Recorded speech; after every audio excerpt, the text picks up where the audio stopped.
Welcome back. ప్రముఖ సంగీత దర్శకుడు దేవిశ్రీ ప్రసాద్ తండ్రి సత్యమూర్తి కన్నుమూశారు. ఈరోజు తెల్లవారుజామున చెన్నైలోని తన నివాసంలో గుండెపోటుతో తుదిశ్వాస విడిచారు. 61 ఏళ్ల సత్యమూర్తి 90 సినిమాలకు పైగా రచయితగా పనిచేశారు. ఈరోజు సాయంత్రం చెన్నైలో అంత్యక్రియలు జరగనున్నాయి.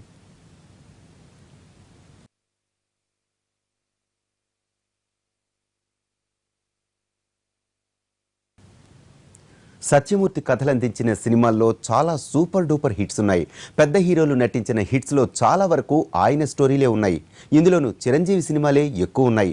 ఛాలెంజ్, అభిలాష, ఖైదీ నెంబర్ 786, అలానే భలే దొంగతో పాటు బాలకృష్ణ నటించిన బంగారు బుల్లోడు, మోహన్ బాబు నటించిన పెదరాయుడు, వెంకటేష్ చంటి వంటి సినిమాలు చాలా ఉన్నాయి. రచయితగా ఆయన మొదటి సినిమా దేవత. దాదర్ ఎక్స్ప్రెస్, చైతన్య సినిమాలకు దర్శకత్వం వహించారు సత్యమూర్తి.